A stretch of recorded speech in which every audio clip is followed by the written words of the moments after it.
Los fermentados es la base de toda la bebida alcohólica. Esto quiere decir que cualquier bebida alcohólica que tú conozcas o que hayas probado tuvo que ser primero un fermentado. ¿Por qué? Porque la fermentación es la forma más natural de obtener alcohol, o el famoso etanol, o conocido como alcohol etílico, ¿sí? Esto quiere decir que es natural, que basta con que yo tenga un fruto, vamos a limitarlo a un fruto, basta que yo tenga un fruto y que ese fruto madure, que empiece a crecer y empiece a madurar y empiece a tomar azúcar o empiece a obtenerse en azúcar, ¿no? Para que este producto sea susceptible a fermentación. Esto quiere decir, imagínense, vamos directamente, que puede ser cualquier fruto, pero déjenme hablarles de la uva. Cuando sale la vid, cuando empieza a aparecer una pequeña florecita en un racimo de muchas florecitas, ¿no? Cada una de esas florecitas va a llegar a un momento que se va a convertir en un fruto, en un grano. Ese grano en un principio es muy verde, muy ácido, ¿no? Pero a través de los nutrientes de la tierra, del agua, ¿no? Y de algo muy importante que es la fotosíntesis, esos ácidos o esa clorofila va a ir convirtiendo esos ácidos en azúcar, quiere decir en carbohidratos, fructosa, ¿no? Sacarosa, glucosa en general, ¿sí? Entonces se va a madurar, lo que nosotros conocemos la maduración de la fruta. Sin embargo, este proceso de fermentación es un proceso bioquímico, quiere decir que necesito una pequeña bacteria, que nosotros le vamos a llamar este nombre en este momento como levadura, que finalmente es una bacteria, que se va a alimentar de los carbohidratos o de esta fructosa o de esta fructosa, ¿no? Y lo va a convertir en alcohol. Literalmente no es que convierta el azúcar en alcohol. Quiere decir que esta bacteria, esta levadura, para poder crecer, para poder multiplicarse, necesita varios elementos. Uno, un ambiente adecuado, quiere decir temperatura. Si tú cualquier organismo unicelular, bacteria o levadura, lo tienes a temperaturas bajo cero o cercanas a cero, podemos decir en términos generales cerca de los 7, 8 grados centígrados, está muy frío y la bacteria o la levadura está inerte. Por supuesto que las tienes a más baja temperatura, obviamente va a estar en una dormancia completa, pero van a estar inertes, ¿no? Y a medida que tú aumentes la temperatura, esta bacteria o esta levadura se va a avivar, se va a activar y va a poder multiplicarse fácilmente, ¿no?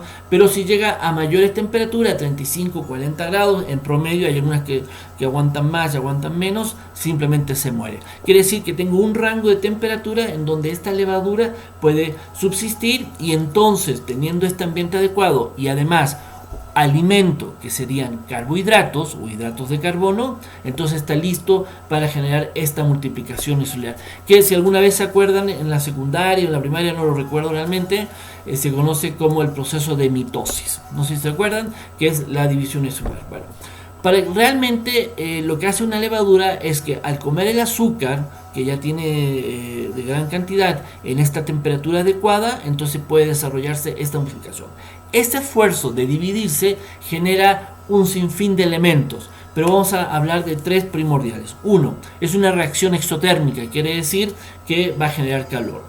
Va a desprender dióxido de carbono, CO2, y además va a desprender etanol, o conocido como alcohol etílico, ¿no? Obviamente que son mucho más compuestos, mucho más elementos, pero primordialmente para el tema, para el menester del día de hoy, vamos a hablar de estos tres. Entonces imagínense, esta levadura, que por cierto es la misma levadura con la que algunos de ustedes habrán hecho alguna vez panaderías en su pan, exactamente lo mismo. Acuérdense de esto, acuérdense que cuando tú estás haciendo tu masa, le colocas harina, colocas agua, le pones levadura y le pones un poco de azúcar. Bueno, tú al dejarlo, a moverlo, a amaciarlo, dejas quieto eso y lo dejas a un proceso que les conocí en la panadería como laudar, ¿no? ¿Qué es el laudado? ¿Qué pasa? Pues esa masa, si tú te acuerdas, esa masa de repente se empieza a inflar. Si tú la tocas, se calienta un poco y se infla. ¿Por qué se infla? Porque es el dióxido de carbono que está generando. Esto es lo que está sucediendo en una masa. Una levadura ataca los azúcares o los almidones que puede tener esa masa, ¿no? Se va a multiplicar rápidamente, empiezan a crecer miles y miles de levaduras, genera dióxido de carbono y se infla. En teoría, y no en teoría, esa masa tiene alcohol, ha generado un porcentaje muy pequeño de alcohol, que finalmente si tú lo pruebas realmente no te va a saber alcohol, te va a saber a masa cruda, pero finalmente es casi imperceptible 1 o 2 grados de alcohol que tiene. Finalmente, cuando tú cocinas ese pan, pues el alcohol se evapora, por eso un pan no parece o no te sabe a alcohol como tal, ¿no? Pero esto me ayuda a explicar que el proceso de la fermentación es así natural. En una fruta así es natural, ¿no? Entonces, regresando a la uva. Cuando esta uva está madurando en el racimo, está encerrado en una pequeña valla, en este pequeño globito, y todos los azúcares, todos los carbohidratos están internos. Todos los organismos unicelulares, las levaduras, las bacterias están en el exterior, ¿no? Entonces, mientras esté cerrado, esté sellado ese granito de uva, nada le va a pasar. Pero ¿qué pasa si yo rasgo la piel de esa uva? Inmediatamente se van a entrar o se van a meter microorganismos celulares como la levadura, y en ese momento empieza a transformar o a alimentarse del azúcar, a multiplicarse, y entonces si es una bacteria lo va a descomponer, pero si es una levadura lo que va a hacer es fermentar, generar dióxido de carbono. Entonces, finalmente así es sencillo. Por eso el proceso es cuando yo hago una vendimia, un cosecho de uvas, ¿no? Coloco todos estos racimos y lo coloco en un tanque grande que es conocido como lagar antiguamente, y lo que yo hacía era pisar la uva. ¿Para qué era esto? Pues era precisamente para que yo aplastara la uva, rompiera la piel, sacara el jugo, y el jugo se pusiera en contacto con todos los microorganismos, bacterias, y en especial con la levadura que se tiene ahí. Y en ese momento empezaba un proceso de fermentación natural. Así era sencillo hacer vino, ¿no? Simplemente tomaba uvas, las aplasto y dejo que se fermentara. Obviamente, quieres un vino de calidad, hay serios parámetros que poco a poco iremos conociendo, iremos hablando en diferentes temas de cuáles son los procesos de calidad de hacerlo. Pero así es sencillo. Bien, de esa manera, cualquier producto que tú quieras se puede, a través de una microlevadura o una levadura, un microorganismo celular, convertirse en alcohol o obtener alcohol, ¿sí? Entonces, por eso es la base. Como por ejemplo, ¿cuáles? Como el vino, la uva, como por ejemplo la cerveza, que es de la cebada. ¿Qué pasa con la cebada? La cebada, a lo mejor tú dices, bueno, el grano de cebada no tiene gran cantidad de carbohidratos, pero lo que tiene son almidones. Y lo que sucede con el almidón, que cuando yo hago una hidrolización, quiere decir que someto a este grano con agua y calor, ¿no? Lo que voy a hacer es germinarlo, y al germinarlo voy a convertir los ácidos y los elementos cloropílicos que tiene en carbohidratos. Y entonces ahora ya tengo un grano, ¿sí? Que antes era un grano seco de mucho almidón, ahora en un grano que tiene carbohidrato. Este proceso se llama malteado, precisamente. Ahora, el tostado que yo haga de esto para eliminar toda la parte de fructificación que tuvo, ¿no? De germinación que tuvo, y el grado de tostado más oscuro o más claro, me va a generar una cerveza clara o una gerada oscura, ¿no? Pero finalmente ya tengo granos con carbohidratos, y ahora esos carbohidratos simplemente voy a obtener los azúcares de ahí, con una levadura voy a fermentarlo y voy a tener una cerveza. Obviamente que el proceso es mucho más complicado, así muy rápido que te lo platiqué, pero es interesante. Bien, la idea de lo fermentado es que es la base de toda la vida alcohólica. ¿Qué graduación alcohólica obtengo finalmente? Bueno, los fermentados siempre van a ir graduaciones alcohólicas máximas de 16, 17, 18% de alcohol sobre volumen, ¿no? Es lo máximo.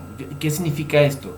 Por ejemplo, quiere decir que si estamos hablando de una cerveza, y si yo tuviera 1 litro de cerveza, por ejemplo, y que me marcara que esa cerveza es de 5% de alcohol, quiere decir que de esos 1000 mililitros de cerveza, solamente el 50 mililitros serían alcohol, el 5%. Igual, si fuera un vino, si yo tuviera 1 litro de vino y me marcara que el porcentaje de alcohol de ese vino es del 12%, quiere decir que de 1000 mililitros de vino yo voy a tener 120 milímetros de alcohol, ¿sí? ¿Por qué no pueden ser entonces estas bebidas o los fermentados de mayor graduación alcohólica? Porque, como le explicaba, en este momento, cuando se van fermentando en este lagar o en este tanque, se va produciendo alcohol, las levaduras van comiendo el azúcar, al generar ese azúcar se va multiplicando, y al multiplicarse van desprendiendo entonces dióxido de carbono, una reacción isotérmica y alcohol. Pero es tan abundante el alcohol que van produciendo, dependiendo de la cantidad de azúcar que tenga, producen gran cantidad de alcohol, y esto genera que el ambiente, en términos de la vida levadura, se vuelva demasiado agreste, quiere decir que el nivel de alcohol sube demasiado. Va a llegar un momento que el mismo alcohol que están produciendo por multiplicarse las va a matar, ¿no? Entonces llega un momento en que graduaciones de 16, 17, 18%, dependiendo del tipo de levadura, va a llegar un momento en que las levaduras se van a morir, y esto detiene la fermentación, ¿no? Y genera solamente ese volumen marcado. Por eso se llaman bebidas de baja fermentación alcohólica, que son diferentes a la otra familia, que podemos tener mayor producción de alcohol.